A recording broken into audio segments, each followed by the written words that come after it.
తాకట్లో ఉన్న మీ బంగారాన్ని విడిపించి ఆ రోజు ఆన్లైన్ రేటుకి కొంటాం. Sharma gold company. అందరికీ నమస్కారం. నా పేరు మాధురి. మీరు చూస్తున్నది సుమన్ టీవీ నెట్వర్క్. మే 16 నుంచి 31 వరకు ద్వాదశ రాసుల వారికి ఎలా ఉండబోతుందో తెలియజేయడానికి మనతో పాటు ఉన్నారు ప్రముఖ జ్యోతిష్య పండితులు బ్రహ్మశ్రీ నందిబట్ల శ్రీహరి శర్మ గురువు గారు. నమస్కారం గురువు గారు. వాగర్థ వివ సంపృక్తౌ వాగర్థ ప్రతిపత్తయే జగతః పితరౌ వందే పార్వతీ పరమేశ్వరౌ. ఆదిత్యాయ చ సోమాయ మంగళాయ బుధాయ చ గురు శుక్ర శనిభ్యశ్చ రాహవే కేతవే నమః. శృంగేరి జగద్గురు పీఠాధిపతులకి కంచి పీఠాధిపతులకి నమస్కారములు తెలియజేసుకుంటూ కార్యక్రమాన్ని ప్రారంభిద్దాం. గురుగారు, వృషభ రాశి వారికి ఎలా ఉండబోతుందో తెలియజేస్తారా? 12 రాశులలో జన్మించినటువంటి వారికి మే 16వ తారీఖు నుంచి 31వ తారీఖు వరకు ఏ విధంగా ఉండబోతుందో తెలుసుకునే ముందు గ్రహ సంచారం తెలుసుకుందాం. వీక్షించేటువంటి ప్రేక్షకులకి ఒక సూచన. గురువు మారాడు. అలాగే 18వ తారీఖు నుంచి రాహువు కేతువు కూడా మారబోతున్నారు. అంటే ఉన్నటువంటి నవగ్రహాలలో ప్రధానమైనటువంటి గ్రహాలు మారబోతున్నాయి. కాబట్టి ఆల్రెడీ ప్రేక్షకుల్లో వివిధ రాశుల్లో జన్మించినటువంటి వారికి చాలా మౌలికమైనటువంటి మార్పులు ఏప్రిల్ నెల నుంచే ప్రారంభమయ్యాయి.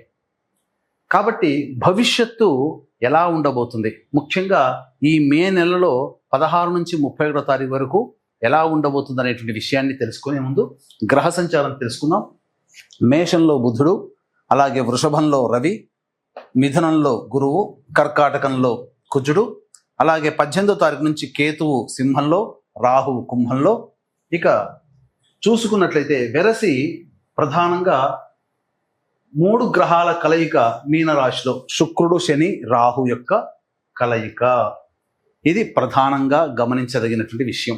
మే 16వ తారీఖు నుంచి 31వ తారీఖు వరకు వృషభ రాశిలో జన్మించినటువంటి వారికి ఏ విధంగా ఉండబోతుందో తెలుసుకునే ప్రయత్నం చేద్దాం.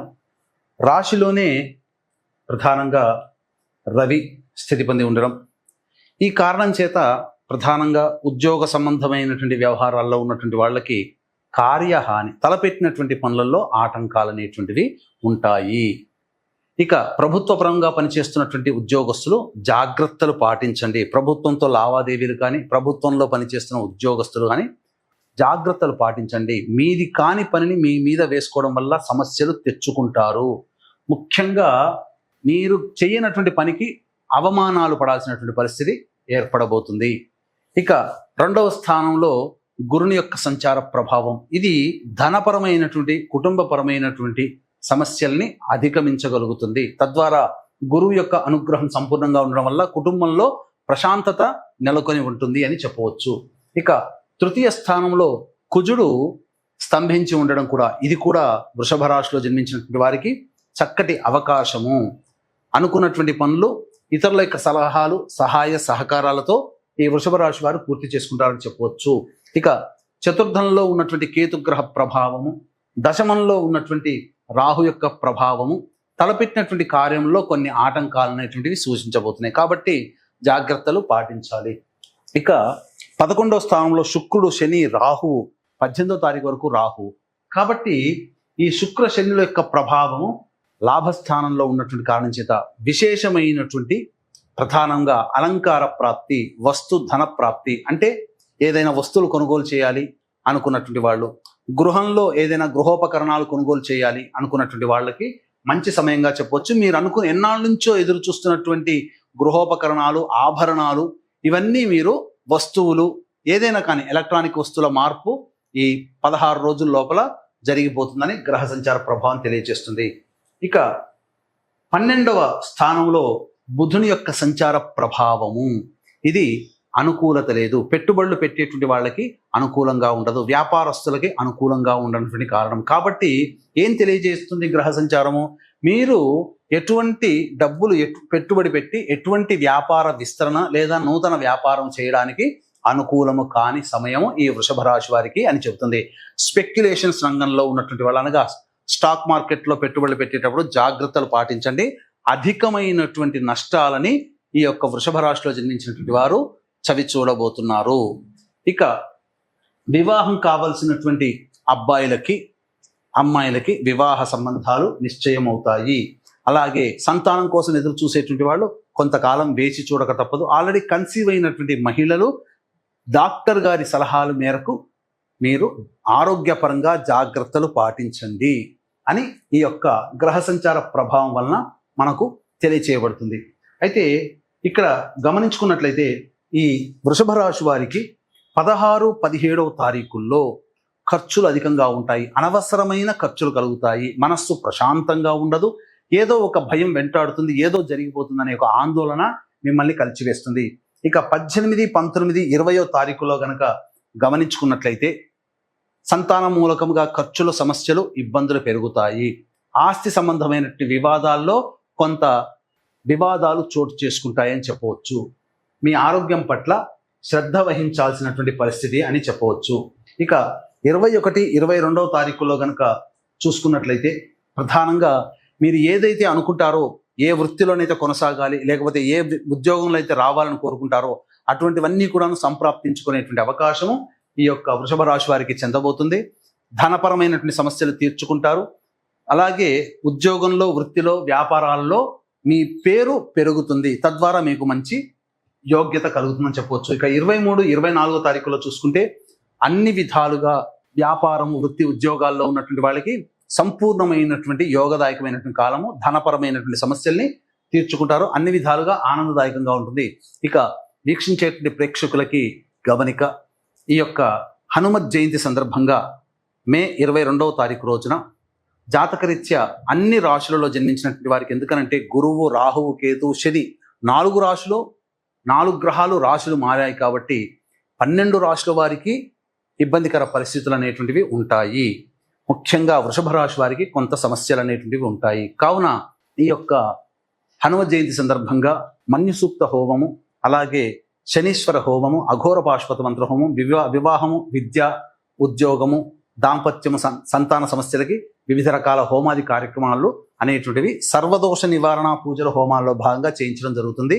ఈ కార్యక్రమంలో గోత్రనామాదులు నమోదు చేసుకున్నటువంటి వాళ్ళకి శంకరుంగలి మాల అనేటువంటిది ఇవ్వడం జరుగుతుంది. ఇది ధరించడం ద్వారా ఆ పాజిటివ్ ఎనర్జీ ఉంటుంది, నెగిటివ్ ఎనర్జీ పోతుంది.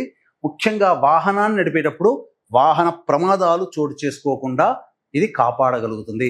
అలాగే సరస్వతీ నది పుష్కరాల సందర్భంగా మే 26వ తారీఖు రోజున అమావాస్య సోమవారము అత్యంత మహిమాన్వితమైనటువంటి రోజు. ఆ సరస్వతి పుష్కరాలు ఆఖరి రోజు.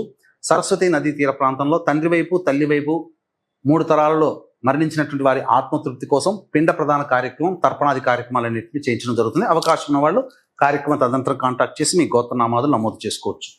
ఇక 25, 26వ తారీఖులో కనుక చూసుకున్నట్లయితే ప్రధానంగా వ్యాపారంలో నష్టములు, అలాగే స్టాక్ మార్కెట్లో పెట్టుబడి పెడితే నష్టములు, ఏదైనా మీరు ఇన్వెస్ట్మెంట్ చేసిన దాంట్లో నష్టాలని చవిచూస్తారు. ధనపరంగా అనేక నష్టములు అనేటువంటి ఉంటాయి కాబట్టి జాగ్రత్తలు పాటించండి. దూర ప్రాంత ప్రయాణాలు జరిగేటువంటి అవకాశాలు గోచరమవుతున్నాయి. ఇక 27, 28వ తారీఖులో కనుక చూసుకున్నట్లయితే ఉద్యోగ సంబంధమైనటువంటి విషయాల్లో కొంత అభద్రత అనేటువంటిది ఉంటుంది. ఏదో జరిగిపోతున్న ఒక భయాందోళన ఉంటుంది. పాత పనులన్నీ కూడా పూర్తి చేసుకుంటారు.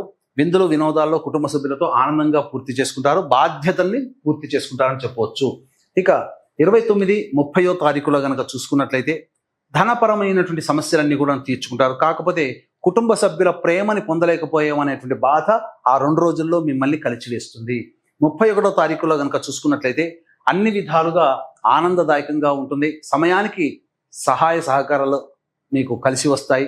తద్వారా ఆనందకరమైన జీవితం, రాని బాకీలు వసూలవుతాయని చెప్పవచ్చు. ముఖ్యంగా ఈ రాశిలో జన్మించినటువంటి స్త్రీలకు ఎలా ఉండబోతుందో తెలియజేస్తారా?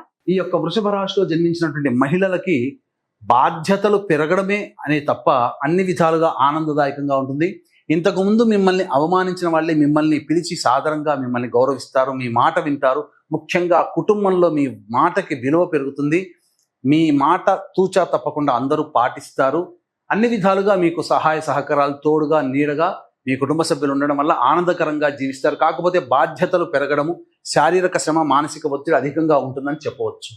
ఎలాంటి పరిహారాలు చేసుకోవాలి గురువు గారు? ఇక ఈ యొక్క వృషభ రాశిలో జన్మించినటువంటి వారు పలు సమస్యల నివారణార్థమే ప్రతిరోజు కూడా సూర్యుడికి నమస్కారం, సూర్యాష్టకం 6 సార్లు పారాయణం చేయడం, కాలభైరవాష్టక పారాయణం చేయడం అనేటువంటిది ప్రధానంగా గమనించాల్సినటువంటి అంశము. ఎందుకనంటే ఈ యొక్క సంబంధించినటువంటి కాలసర్పదోషములో అన్ని గ్రహాలు ఉండబోతున్నాయి.